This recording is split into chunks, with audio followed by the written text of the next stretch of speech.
मेरे पास आपके लिए दो सवाल हैं। पहला सवाल है कि ये बताइए इंग्लिश में सबसे पहला वावल कौन सा होता है? सोचिए सोचिए। ऑफ कोर्स इंग्लिश का पहला वावल होता है ए। अब मेरा दूसरा सवाल है कि इन तीनों वर्ड्स को प्रोनाउंस कीजिए। कार, केयर और कॉल। क्या आपने नोटिस किया कि इन तीनों वर्ड्स में ए की अलग अलग प्रोनाउंसिएशन है? जी हाँ, यही तो मुश्किल है। हम तो इसे ए बोलते हैं, पर वर्ड्स में जाके कभी ये ए, कभी ओ, कभी ए बन जाता है। तो अगर आप सीखना चाहते हैं कि हम ए को सही से कैसे प्रोनाउंस करेंगे, तो मेक श्योर आप ये पूरा लेसन मेरे साथ देखें। मेरा नाम है मिशेल और आप मुझे देख रहे हैं लर्नएक्स पर, जहाँ हम सीखते हैं इंग्लिश थ्रू हिंदी। तो फ्रेंड्स, आइए शुरुआत करते हैं हम कुछ प्रोनाउंसिएशन रूल्स के साथ। इसका मतलब है कि मैं आपको आज कुछ ऐसे रूल्स बताने वाली हूँ जिनको सीखने के बाद आपके लिए ए लेटर को प्रोनाउंस करना बहुत आसान हो जाएगा और अगली बारी आप ए को गलत प्रोनाउंस करने की गलती नहीं करेंगे। तो आइए शुरुआत करते हैं पहले कुछ वर्ड्स के साथ। तो सबसे पहले ये गिनते हैं कि इन सब वर्ड्स में कितने वावल्स हैं। वेल, इस वर्ड में सिर्फ एक वावल है, इसमें भी और इसमें भी। और इन सब वर्ड्स में ए बीच में आ रहा है। Is that right?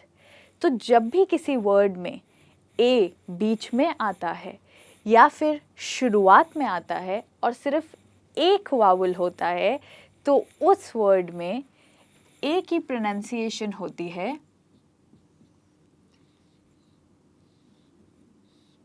A. Okay, ये है ए की प्रोनाउंसिएशन इन सब वर्ड्स में, ए। तो आइए देखते हैं इन सब वर्ड्स में ए की pronunciation. Ban, lap, lap, van, wax.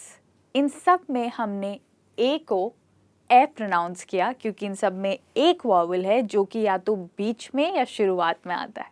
Alright, तो जब भी किसी वर्ड में बीच में ए आता है और वो सिर्फ एक ही वावल होता है, तो हम ए को बोलेंगे ए। अब जानते हैं इन वर्ड्स के मतलब। बैन का मतलब क्या होता है? बैन का मतलब होता है कहीं भी किसी चीज़ को रोकना, ओके, या प्रतिबंध लगाना।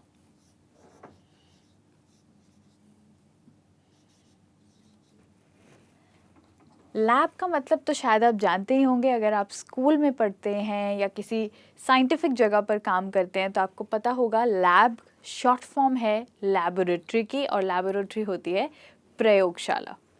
अगला वर्ड है लैप। लैप का मतलब होता है गोद। लैप हम यूजुअली थाइस को बोलते हैं, या फिर जब हम किसी बच्चे को गोद में रखते हैं उसको हम लैप कहते हैं। तो लैप का मतलब होता है गोद। अगर आप किसी बच्चे को कह रहे हैं आओ मेरी गोद पर बैठ जाओ, आप उसको कहेंगे come sit on my lap. और याद रखिए, इसमें आप ए को ए बोलेंगे और आप इसको लेप प्रोनाउंस नहीं करेंगे। The next one is van. Van हमें पता है एक टाइप की गाड़ी होती है जो कि बंद होती है, जिसमें हम यूजुअली सामान को एक जगह से दूसरी जगह लेके जाते हैं। वैन होती है एक टाइप की car. The next one is wax. Wax हम इंग्लिश में बोलते हैं मोम को।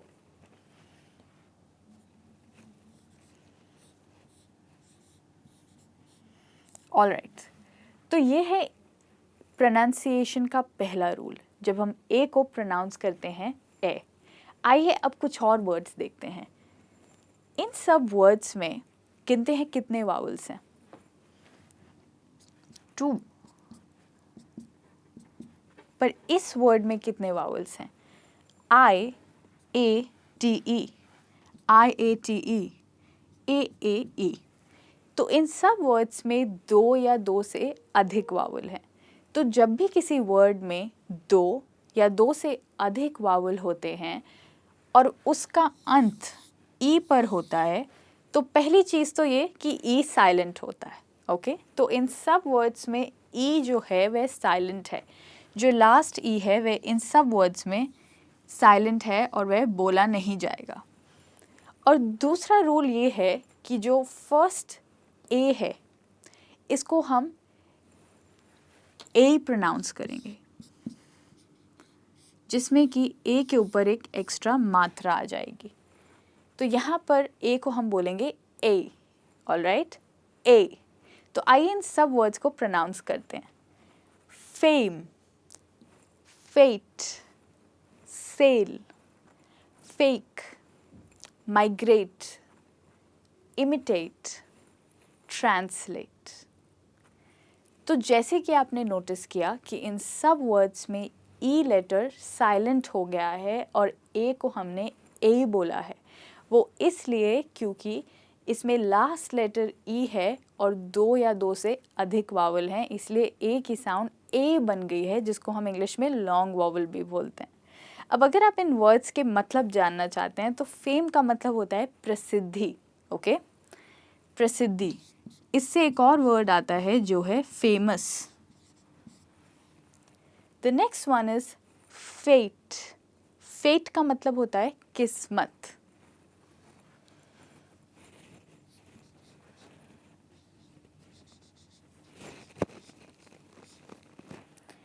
फेट को हम अगर सेंटेंस में यूज़ करना चाहें तो हम कह सकते हैं हम दोनों किस्मत से मिले हैं, मतलब we met by fate. The next one is sale. Sale का मतलब तो मुझे उम्मीद है कि आपको पता ही होगा। सेल का मतलब होता है बिक्री।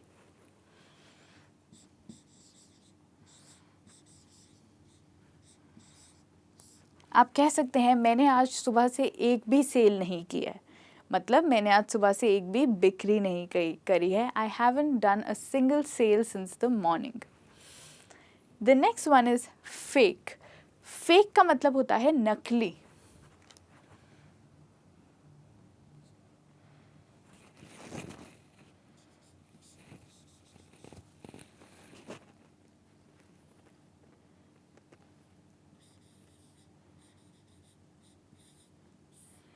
और अगला वर्ड है माइग्रेट। माइग्रेट का मतलब होता है एक जगह से दूसरी जगह जाना। जैसे कि अगर आप इंडिया से कनाडा शिफ्ट होना चाहते हैं तो आप कहेंगे I want to migrate to Canada, मतलब मैं कनाडा जाकर रहना चाहता हूँ। The next word is imitate. Imitate का मतलब होता है नकल करना।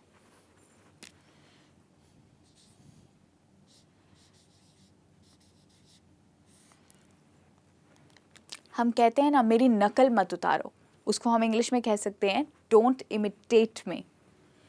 The next one is translate. Translate होता है किसी भी सेंटेंस को एक भाषा से दूसरी भाषा में बदलना, ओके, उसको हम कहते हैं ट्रांसलेट। तो जैसे कि आपने देखा कि इन सब वर्ड्स में क्योंकि ई एंड में है और दो से अधिक वावल हैं या दो वावल हैं, इसलिए ई साइलेंट हो गया है और ए की साउंड ए बन गई है, इसलिए हम इसे फेम, फेट, सेल, फेक ऐसे प्रोनाउंस करेंगे। तो आइए अब कुछ और वर्ड सीखते हैं और जानते हैं कि ए की और कैसी कैसी प्रोनाउंसिएशन हो सकती है। अब बहुत हैरान होंगे यहाँ देख के कि इन वर्ड्स में हम ए को कैसे प्रोनाउंस करेंगे। तो इन सब वर्ड्स में ए के बाद या तो आर है या फिर एस है। तो जब भी किसी वर्ड में ए के बाद आर या एस आता है तो ए की प्रोनाउंसिएशन बन जाती है आ, ओके, आ। इसलिए हम इन वर्ड्स को ऐसे प्रोनाउंस करेंगे, bar, cast, fast, jar, last, task, past, okay. अब हम जानते हैं कि इन वर्ड्स के मतलब क्या है। बार का मतलब भी बैन की तरह रोकना होता है।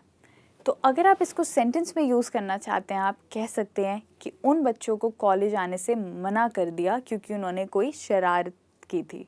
तो इसी को आप इंग्लिश में कहेंगे the students were barred from entering the college because they did something mischievous. Mischievous का मतलब होता है कोई शरारत करना, okay. The next one is cast. Cast को हम बोलते हैं सांचा।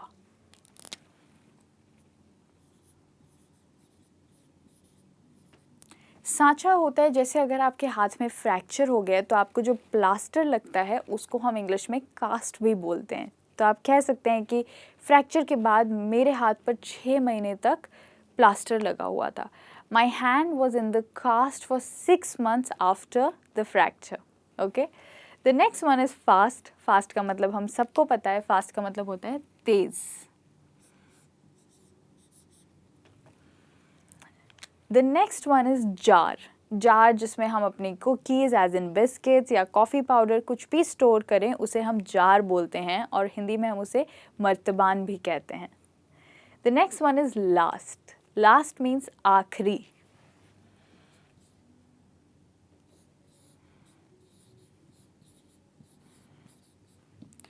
आप कह सकते हैं कि उसने आखिरी मिनट पे अपना दिमाग बदल लिया या अपना डिसीजन बदल लिया. He changed his mind at the last minute. या फिर he changed his decision at the last minute.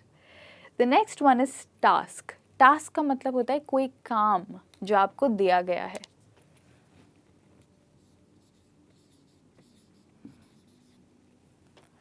And the next word is past. Past का मतलब होता है अतीत.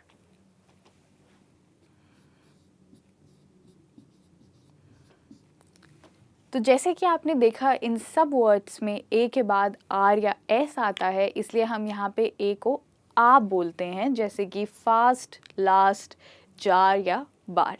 ओके, अब हम आगे अपने नेक्स्ट वर्ड्स पर बढ़ते हैं जो कि है ये वाले वर्ड्स. अब यहाँ पर रूल ये है कि जब भी किसी वर्ड में ए के बाद सिंगल एल या डबल एल आता है बिल्कुल ए के बाद, तो ए की साउंड बन जाती है ओ. राइट, ए की साउंड बन जाती है ओ.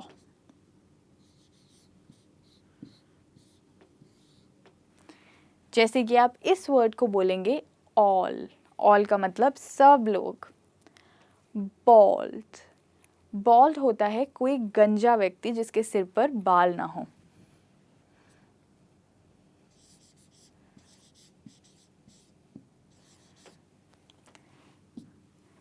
The next one is halt.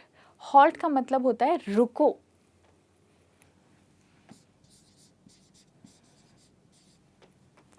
Guard ने उन बच्चों को कहा रुको. Guard told the boys halt. Halt means रुको. गॉल.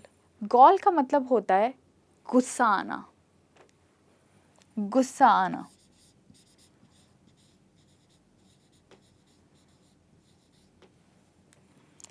तो जब कोई व्यक्ति गलती करता है तो आपको नेचुरली गुस्सा आता है, तो आप उसको कह सकते हैं it calls me to see you behaving like this. जब तुम ऐसे बिहेव करते हो तो मुझे बहुत गुस्सा आता है. The next one is odd ball.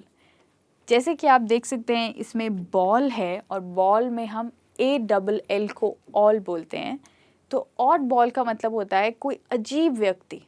जब भी आप किसी अजीब व्यक्ति को देख रहे हैं जो कि थोड़ा अलग सा बिहेव कर रहा है, तो हम मजाक मजाक में उन्हें ऑड बॉल कह देते हैं, जिसका मतलब है अजीब व्यक्ति.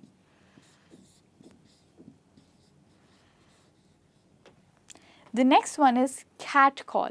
कैट कॉल का मतलब होता है किसी को सीटी बजा के बुलाना. सीटी बजाना.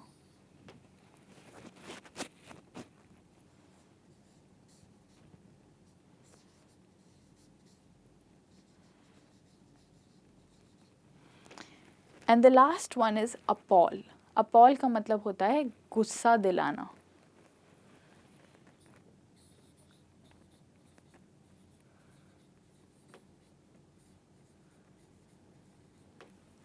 अगर आपको किसी के बिहेवियर की वजह से गुस्सा आ रहा है या किसी की गलती पर गुस्सा आ रहा है, आप कहोगे I was appalled by his mistake. मतलब मुझे उसकी गलती पर गुस्सा आ रहा है. ओके, जो हमारे पास लास्ट वर्ड्स हैं वो ये हैं, और इन सब वर्ड्स में ए के बाद आता है आर ई. तो जब भी किसी वर्ड में ए के बाद आर ई आता है तो उसकी प्रोनाउंसिएशन बन जाती है एयर. एयर.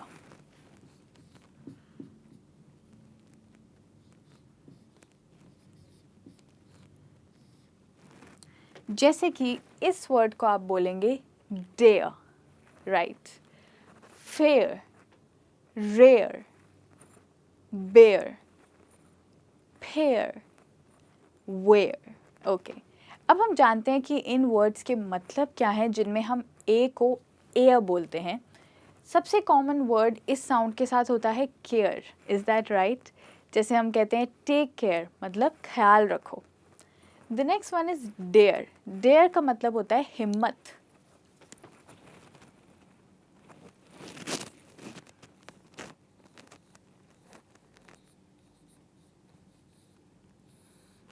कई बार आपने सवाल सुना होगा, तुम्हारी हिम्मत कैसे हुई? इसी को हम इंग्लिश में कहते हैं how dare you. Fare, fare का मतलब होता है किराया।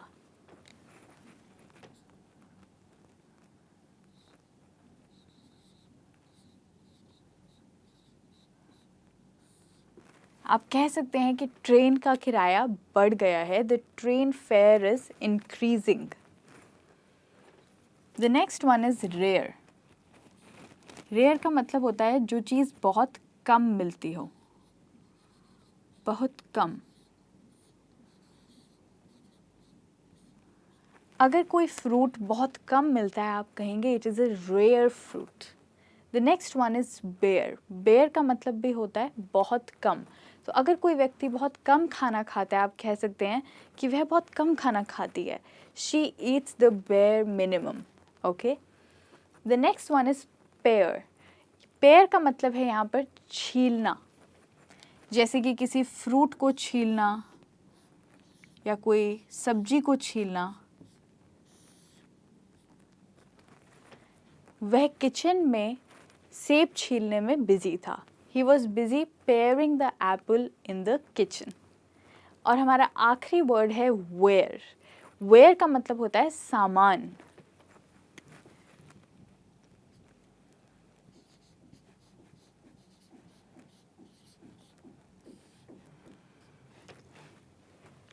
जैसे कि आप किचन के सामान को बोल सकते हैं किचन वेयर, मतलब किचन के सामान। तो यहाँ पर आपने देखा है कि हम ए को अलग अलग तरीके से कैसे प्रोनाउंस करेंगे। हम ए को ए बोलेंगे जब किसी वर्ड में एक ही वावल हो और वो हो ए, या तो वो बीच में आए या शुरुआत में आए, तो हम बोलेंगे ए, जैसे कि ban, lab, lap, van, wax. Next is हम ए को ए कब बोलेंगे? जब किसी वर्ड के एंड में ई आए और उससे पहला वावल ए हो, तो हम ए को ए बोलेंगे, जैसे कि fame, fate, sale, fake, migrate, imitate, translate. And the next one is हम किसी वर्ड में ए को आ तब बोलेंगे जब उसके बाद आर या एस आएगा, फॉर एग्जाम्पल बार या cast. And the next one is कि हम ए को ओ तब बोलेंगे जब ए के बाद किसी वर्ड में सिंगल एल या डबल एल आएगा, तो वह ऑल जैसे साउंड करेगा। And the last one is कि हम ए को एयर कब बोलेंगे? जब भी किसी वर्ड में ए के बाद आर ई आएगा, तो ए की प्रोनाउंसिएशन बन जाएगी air. Okay, for example dare, fair या rare. So thank you so much friends, A की अलग अलग प्रोनाउंसिएशन मेरे साथ सीखने के लिए। आई होप ये लेसन आपके लिए यूज़फुल रहा हो और अगली बारी आप ए की प्रोनाउंसिएशन भूलेंगे नहीं और कंफ्यूज नहीं होंगे। So thank you so much, see you very soon, bye bye.